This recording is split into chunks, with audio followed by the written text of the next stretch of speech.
이번 영상에서는 언어 모델로 해역음 다 있도록 만들어주는 기술에 대해서 다룬 AAAI 2025에서 발표된 연구에 대해서 살펴보도록 하겠습니다. 논문의 타이틀은 Selective Forgetting, Advancing Machine Learning Techniques and Evaluation in Large Language Models가 되겠고요. 저자들은 지금 보시는 바와 같이 하나, 둘, 셋, 넷, 5명의 저자가 있습니다. 인터넷에서 검색해 보시면 쉽게 해당 논문을 찾으실 수 있습니다. 논문의 모티베이션입니다. large language 모델은 데이터를 먹고 자라죠. 그래서 좋은 데이터를 이제 많이 먹였을 때 좋은 LLM이 됩니다. LLM은 자기가 보고 들었던 대로 말을 이제 하게 되는데요. 여기서 말한다고 이제 비유적으로 표현을 한 것은 실제로는 LLM이 어떤 텍스트라든지 뭐 이미지가 됐든 뭐가 됐든 어쨌든 생성을 한다는 의미로 받아들이시면 되겠습니다. 그래서 데이터에서 보고 이제 읽은 대로 LLM은 생성을 하게 된다라는 거죠.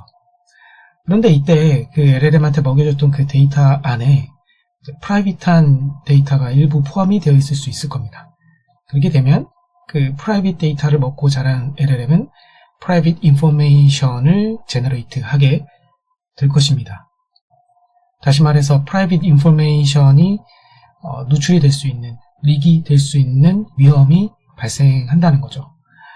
그래서 이제 right to be forgotten이라고 해가지고 사람들이 이제 잊혀질 권리에 대한 것인데 뭐 인터넷상에 떠돌아다니는 나의 과거 사진이나 뭐 나의 과거에 대한 글이나 이런 것들을 지우고 싶은 경우가 있잖아요. 그런 것들은 이제 인터넷상에 연결되어 있는 어딘가에 저장소에 있는 거니까 그것들을 끊어버리면 그래도 그 데이터의 소스를 이제 차단하는 것은 가능해지지만 LLM 안에 들어있는 그 데이터는 분명히 그 나의 개인정보나 센시티브한 인포메이션이 그 안에 있는지 여부를 확인하는 게 쉽지 않을 거예요. 그래서 이거를 어떻게 알아낼 수 있을까? 또 그것도 문제지만 또 그 LLM한테 들어있는 그런 센시티브한 인포메이션들을 어떻게 하면 지울 수 있을 것인가? 그 부분도 또 하나의 어려운 문제라고 할 수 있습니다. 그래서 right to forgotten을 침해할 수 있다는 부분에 대해서 이 연구의 모티베이션이 있습니다. 그만큼 이 연구의 모티베이션이 확실하기 때문에 이 연구가 당연히 이 논문이 이 부분에 대해서 처음 등장한 논문은 아니고요. 머신 언러닝이라고 해서 뭐 우리말로 굳이 바꾸자면 기계 역학습이라고 할 수 있겠네요. 이 머신 언러닝에 대한 연구들이 과거에 수행이 되어져 왔었습니다. 기존 연구들은 주로 컴퓨터 비전 분야에서 또 주로 클래시피케이션 타스크에 한정지어서 수행이 되어 왔다고 알려져 있습니다. 그런데 이 머신 언러닝 분야의 연구를 위해서 만들어진 데디케이티드된 그런 벤치마크 데이터셋이 아직 없다고 알려져 있습니다. 2023년에 등장했던 장 에롤이라고 지금 표기하는 이 연구에서는 랭귀지 모델에 대해서 리버스드 오브젝티브를 적용하는 방식을 제안을 했던 바 있습니다. 여기서 오브젝티브 이제 그 옵티마이즈 해야 될 그 오브젝티브 펑션을 의미하는 것인데 그것을 거꾸로 적용을 한다라고 보시면 되겠어요. 그렇게 하게 되면 해당 데이터에 대해서 잊어버리는 효과가 생긴다라는 것을 밝혀낸 것이죠.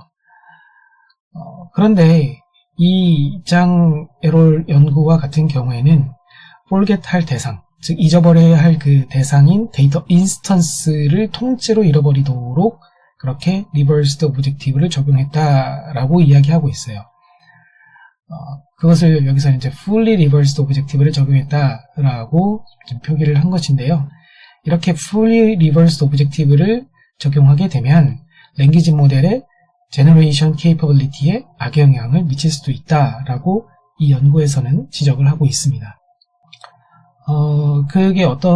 이게 이제 무슨 얘기냐면은 오른쪽 하단에 있는 피규어 1에서 예를 들자면 이 please email eve at eve 골뱅이 어쩌고 하는 요 부분은 이제 어떤 그 sensitive information, 예를 들어 이 이메일 주소가 만약에 좀 민감한 정보다. 그럼 이 이메일 주소에 해당되는 부분만 사실 그 sensitive information을 담고 있는 것이지, 뭐 please email이라고 하는 요 단어, 뭐 add이라는 단어, 이런 것들이 딱히 개인정보에 해당된다고 볼 수는 없잖아요. 근데 이런 부분들까지도 다 합쳐서 하나의 인스턴스를 통째로 그냥 하나의 문장이나 아니면 하나의 봐라라고 해도 되고요. 어쨌든 하나의 데이터 인스턴스라고 하는 거를 통째로 리버스 오브젝티브 리버스 오브젝티브 대상으로 삼다 보니 이 안에 들어있는 이런 제너럴하다고 볼 수 있는 이런 토큰들에 대해서도 다 언러닝 과정이 일어나게 되면서 결국은 그 랭귀지 모델이 제너럴하게 생성할 수 있는 능력, 그러니까 제너레이션 케이퍼빌리티 자체에 악영향을 미칠 수도 있다라고 주장을 하고 있는 것입니다.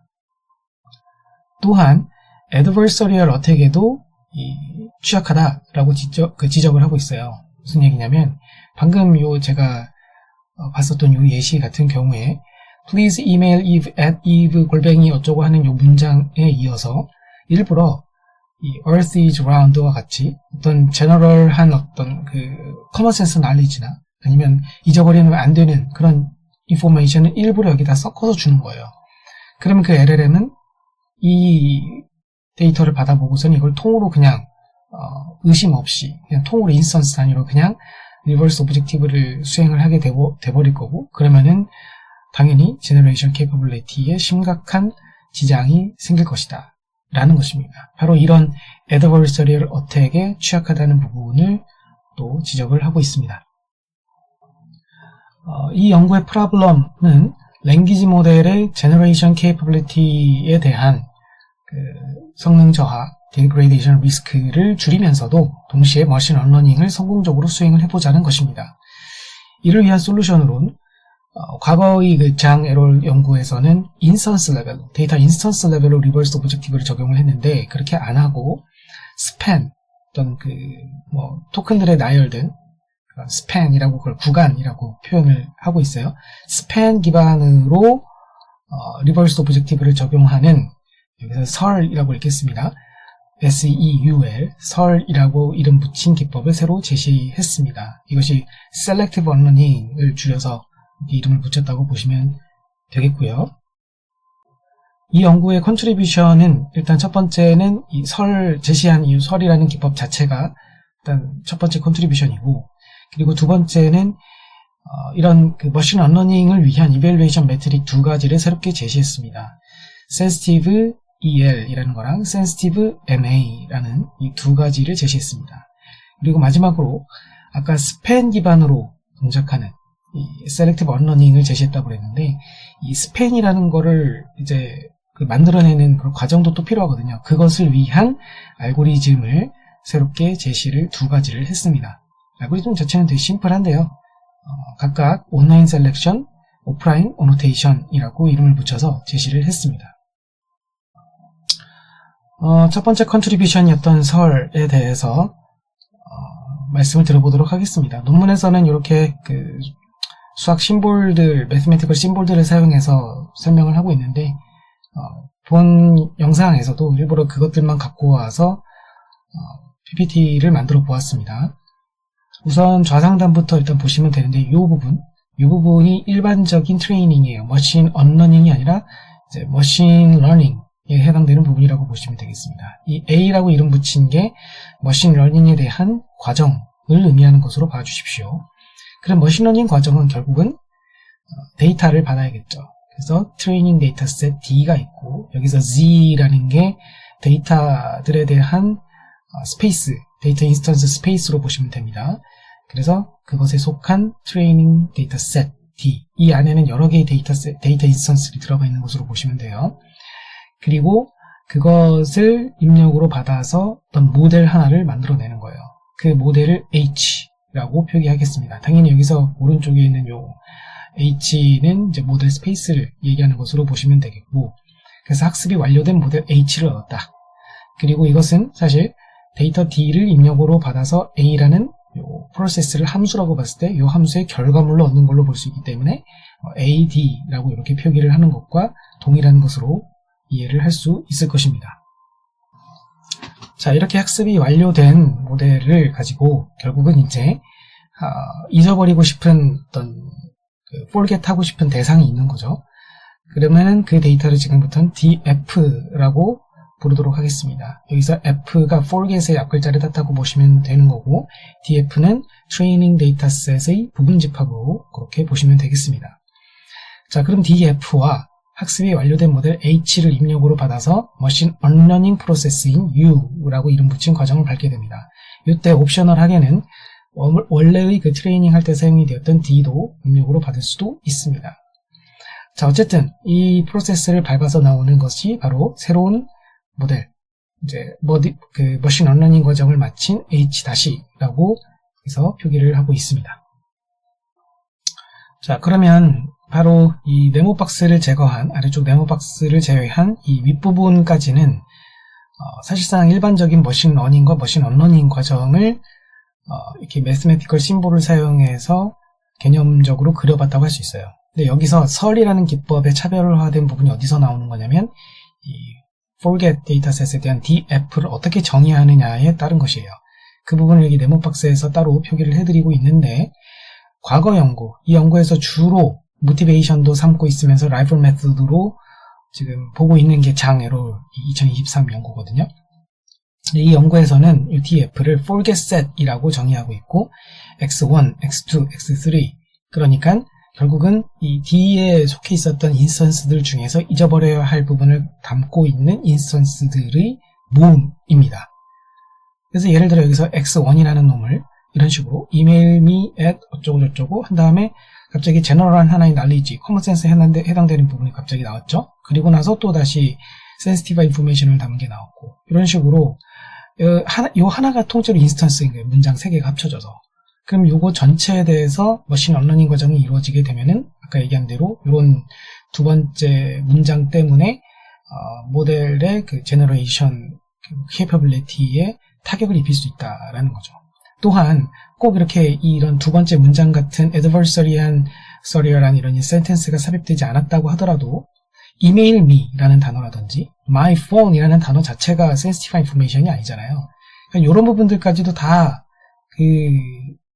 머신 언러닝 프로세스에 다 포함을 시키다 보니 리버스드 오브젝티브를 적용을 하다 보니, 그러니 제너레이션 케이퍼빌리티에 악영향을 미친다라고 이 논문의 저자들은 이야기하고 있는 것입니다.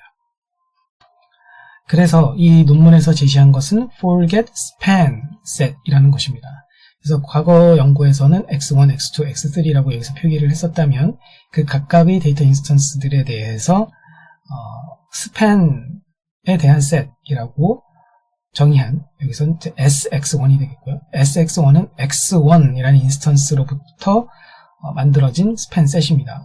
sx2는 x2로부터 만들어진 span set을 의미하는 것이죠. 그렇게 해서 forget span set들을 만들어내게 됩니다. 그럼 여기서 sx1이라는 놈은 예를 들면 이렇게 되는 거죠. 여기서 email me at 어쩌고 하는 요 문장하고 세 번째 문장 my phone is xx라고 했던 요 문장만 추려가지고 담게 되는 것이라고 예를 들어볼 수 있어요. 하지만 조금 더 사실 디테일하게 들어간다면 여기 이 이메일 주소에 실제 해당되는 요 xx라고 되어 있는 부분과 폰 넘버에 해당되는 xxx 이 부분만 따로 추려가지고 스팬으로 당연히 잡는 것이 더 적절할 것입니다. 물론 이제 그렇게 실제로는 진행이 될 거고요. 물론 이 네모박스와 같은 경우에는 이 adversarial 그 텍스트가 주된 그 설명의 예시로 가정하고 지금 이 샘플을 만든 거라서 지금 이렇게 예시로 보여드린 것일 뿐이지, 실제로는 이 sensitive한 인포메이션 부분만 한 문장 안에서도 email me at과 같은 경우에는 제너럴한 그런 인포메이션이기 때문에 굳이 리버스드 오브젝티브의 적용 대상으로 포함시키지 않고, 그래서 여기서 xxx 골뱅이 xx 요거 부분만 실제로는 포함하게 될 거라는 거죠. 아무튼 이렇게 forget span set이라고 하는 개념은 결국은 개념적으로는 별로 어려운 게 아닙니다. 이 안에 존재하는 인스턴스 안에 존재하는 이 내용들 중에서 실제 센시티브하다고 보여지는 부분들만 스팬들을 여러 개를 만들어내서 그것들이 셋을 만든 것이 forget span set입니다. 자, 그러면 이렇게 정의된 내용을 바탕으로 이제 로스를 우측 하단과 같이 정의하고 있습니다.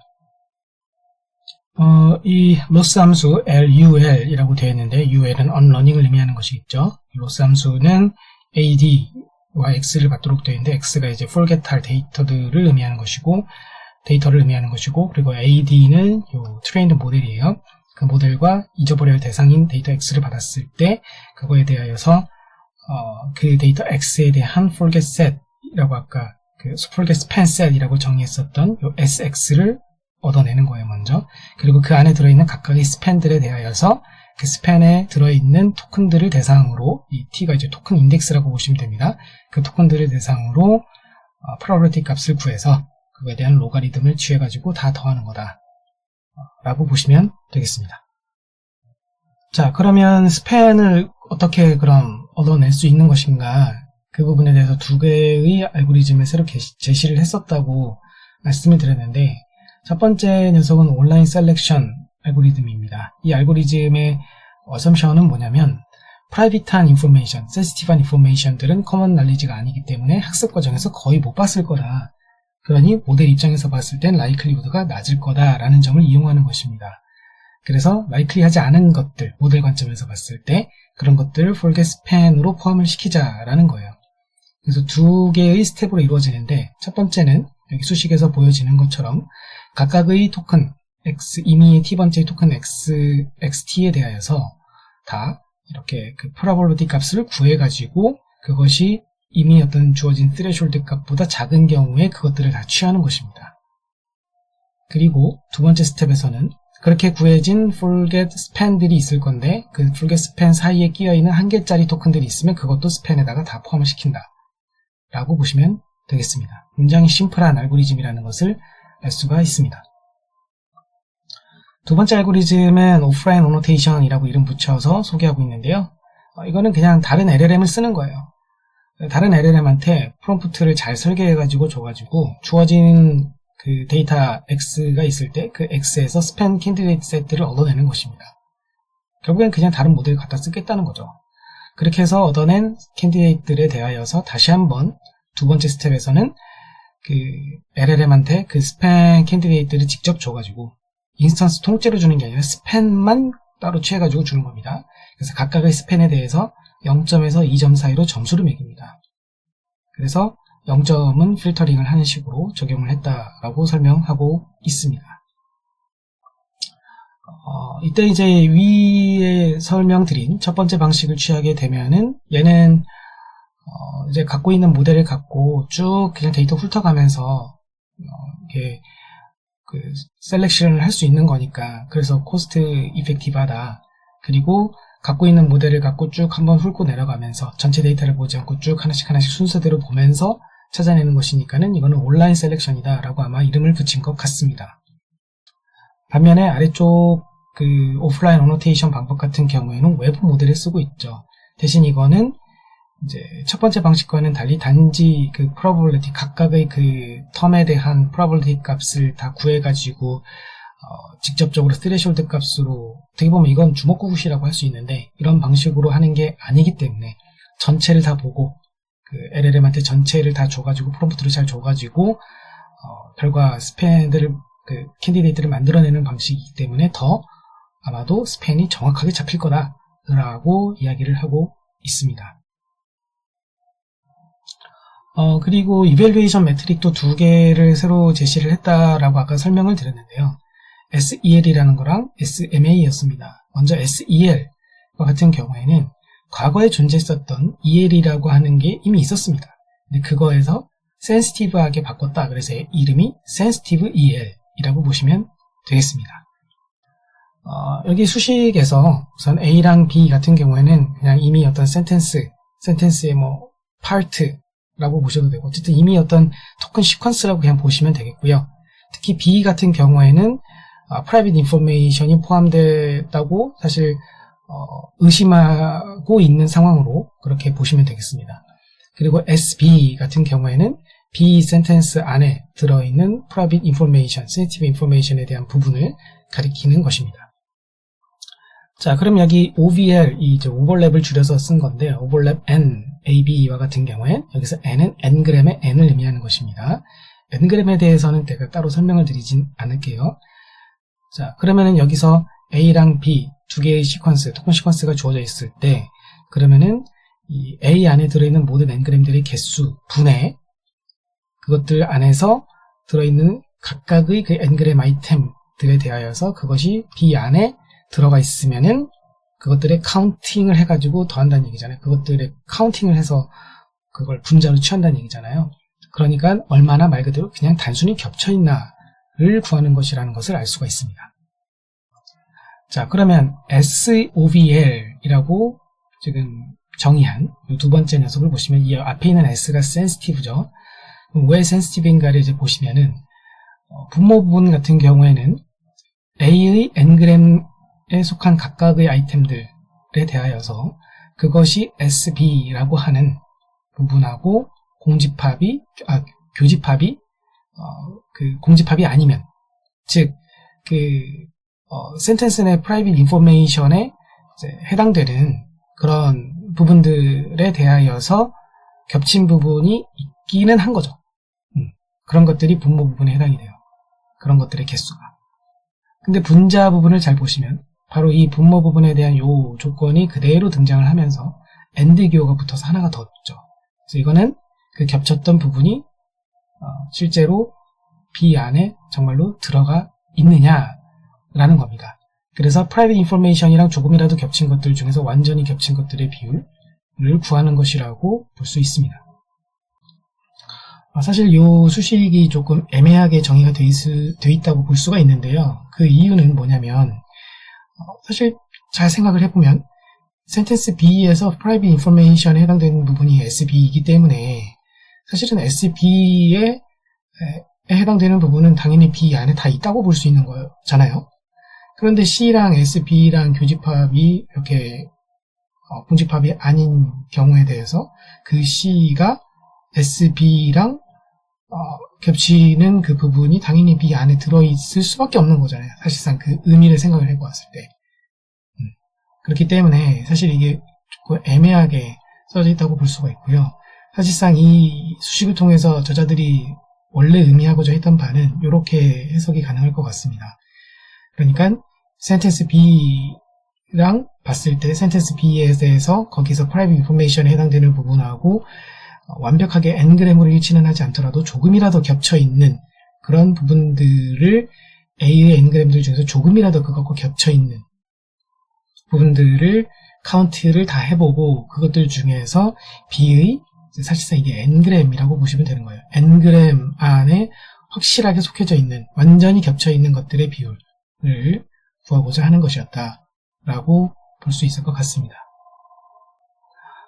그리고 SEL이라고 하는 이 부분이 이제 앞서 설명했던 SEOVL을 사용을 해가지고 정의가 되어져 있고요.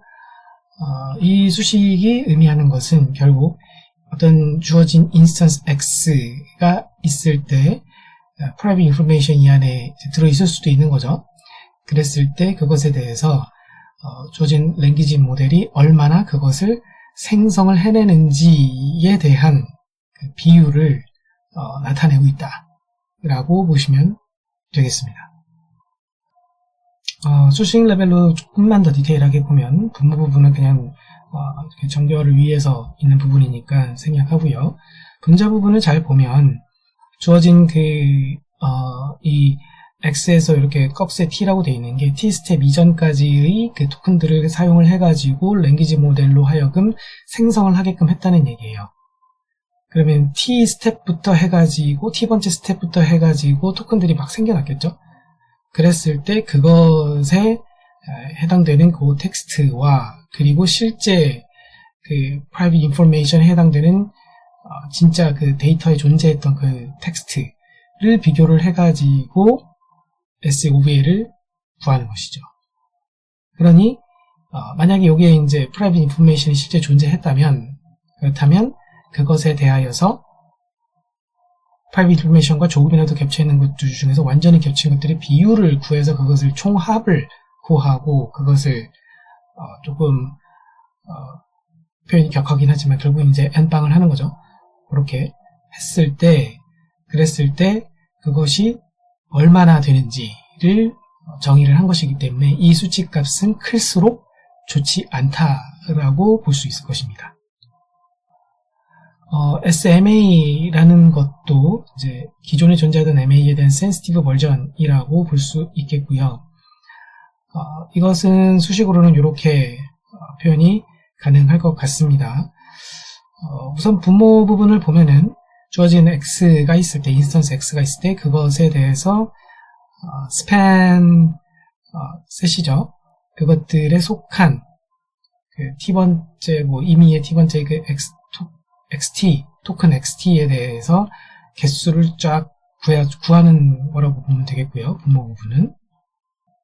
그리고 분자 부분에서는 어떻게 하고 있냐면, 그렇게 그 XT가 SX에 속하는 부분, 요거랑 똑같은 조건이 지금 여기에 있고요. 오른쪽에 AND 기호가 있고, 왼쪽 부분은 뭐냐면 이제 probability를 계산을 했을 때 T 이전 스텝까지 토큰을 기반으로 해서 probability 계산했을 때 그것에 가장 promising한 토큰으로 지금 보여지는 것이 마침 그 XT였다. 만약에 그렇다면 그러면 그것은 private information을 생성하려고 한 케이스라고 볼 수 있기 때문에 그것들을 총합을 지금 구한 것이기 때문에 SMA도 사실상 이제 높을수록 private information을 더 생성을 하려고 들었다는 것이기 때문에 높을수록 좋지 않은 그런 매트릭으로 정의된 거라고 볼 수 있겠습니다.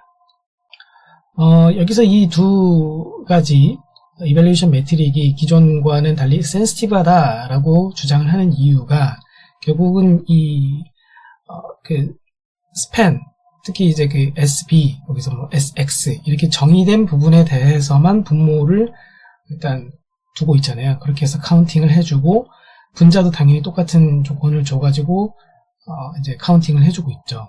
즉 이미 어떤 주어진 인스턴스가 있을 때 그 안에 속해져 있는 모든 엔그램들에 대해서 무작정 다 카운팅을 하는 것이 아니라 분모 부분에서 그렇게 무작정 카운팅을 하는 것이 아니라 private information에 해당되는 sensitive하다는 sensitive information에 해당되는 부분만을 대상으로 해가지고 카운팅을 시도하고 있기 때문에 그래서 SMA, SEL이라고 이름을 붙이고 있다라는 것입니다. 이제 실험에 대한 내용입니다. 또한 사전 학습된 모델을 우선 가져와서 실험에 사용을 했습니다. GPT-neo 시리즈, 라마2 7B, 미스트랄 7B를 사용을 했다고 설명하고 있고요. forget 데이터셋으로는 사실 공개된 어떤 명확한 지금 벤치마크가 없는 상황이라서 장 에롤 연구에서 사용한 샘플 데이터셋이 있는데 그것을 그대로 사용을 했다라고 설명하고 있습니다. 이 데이터셋에 대해서는 간략히 소개한다면 Training Data Extraction Challenge라고 하는 15,000개 이그젬플로 이루어진 그 데이터셋에서 일부를 샘플링해서 구한 것이다 라고 보시면 되겠고요. 이 데이터에 대한 샘플들에 대한 좀 더 정확한 정보가 궁금하신 분들은 이 장 에러 페이퍼를 참고하시면 될 것 같습니다. 그리고 사용한 이밸루에이션 매트릭은 EL, MA 말고도 이 논문에서 제시한 SEL, SMA를 사용을 했고요. 그리고 forget 데이터셋을 사용을 해가지고 얼마나 잘 forget을 하는지만 보는 것이 아니라 forget을 딱 주어진 그 knowledge에 대해서만 forget을 해야 되는데 전반적인 그 capability를 다 이제 forget 해버리면 안 되잖아요. 그래서 그 전반적인 general 그 capability를 측정하기 위한 별도의 데이터셋 DT라는 것을 준비를 했고 거기에 포함되어 있는 것은 8가지의 클래시피케이션 태스크와 4가지의 다이얼로그 태스크입니다. 이밸루에이션 매트릭으로는 클래시피케이션에서는 accuracy, 그리고 다이얼로그 태스크에서는 F1과 그리고 perplexity를 썼다라고 이야기하고 있습니다. 실험 결과표입니다. 여기서 우선 좌측에 있는 칼럼에서는 모델들을 나열을 해주고 있고요. GPT 시리즈랑 라마랑 미스트랄 보여주고 있고요. 모델 사이즈가 그닥 크지는 않죠.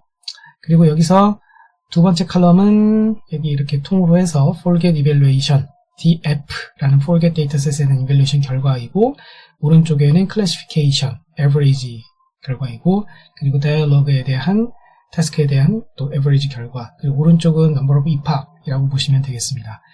여기서 각각의 모델들에 대해서 오리지널이라고 써있는 것은 그 pre-trained 모델을 그냥 바로 해당되는 forget evaluation과 classification dialog dataset에 대해서 적용을 했을 때의 퍼포먼스다라고 보시면 되겠습니다. 이게 이제 기준점이 되는 것이죠. 각각의 그 모델의 오리지널 로에 해당되는 이 퍼포먼스가 기준이 되는 것입니다.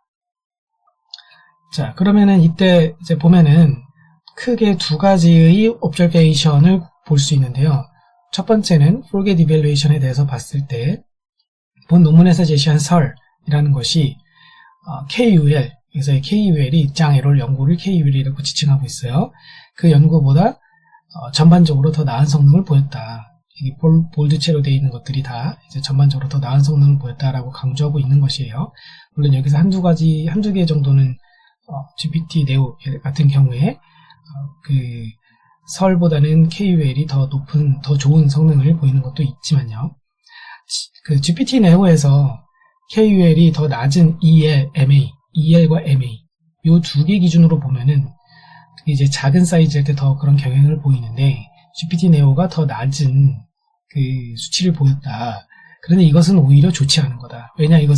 왜냐면 아까 이야기했지만 센시티브하지 않게 그 인스턴스 레벨로 동작을 하는 것이라서 이 매트릭은 제너럴 날리지 리키지를 오히려 암시하는 것일 수 있다라고 이야기하고 있습니다.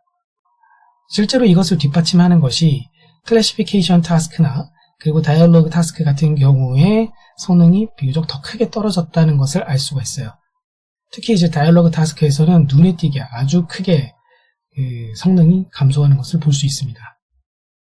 그래서 제시하는 설이 클래시피케이션에서도 물론 더 좋은 모습을 보였으나 전반적으로 더 좋은 모습을 보였으나 클래시피케이션 타스크보다는 다이얼로그 타스크에서 굉장히 좋은 모습을 보이고 있다. 성능 하락의 폭이 비교적 훨씬 작은 폭으로 성능이 하락되는 것을 보이고 있다라고 리포트하고 있습니다. 이 논문에 대한 개인적인 고찰입니다. Proposed method는 단순한 편이지만 problem definition부터 evaluation까지 깔끔하게 잘 정리가 되어 있다고 느꼈습니다. 하지만 앞서 설명했듯이 수식이 살짝 좀 애매하게 정의되어 있는 게 있었고요. 그리고 온라인, 오프라인이라는 이름을 굳이 붙인 것이 살짝 좀 애매하다. 딱히 적절하다고 보이진 않았습니다. 오프라인 어노테이션 같은 경우에는 솔직히 저는 이 부분이 제일 좀 크리티컬하게 생각을 했었는데 외부 LLM, 챗GPT 등한테 어노테이션을 맡겨서 결국에는 어노테이션 한다는 거잖아요. 그러면 이미 그 시점에 센시티브 인포메이션에 대한 리키지가 발생한 건 아닌가라는 거죠. 그래서 사실 오프라인 어노테이션 기법도 외부의 그 LLM을 쓰는 것이 아니라 자체적으로 구축한 온프레미스 LLM을 사용하는 것이 결국에는 이 목적에 더 부합하는 것이겠다라는 생각을 했고요. 그리고 이 연구 논문을 봤을 때 머신 언러닝 필드가 아직은 굉장히 많이 안 되어 있구나, 연구가. 그렇게 좀 보여졌다라고 개인적으로는 생각이 들었습니다.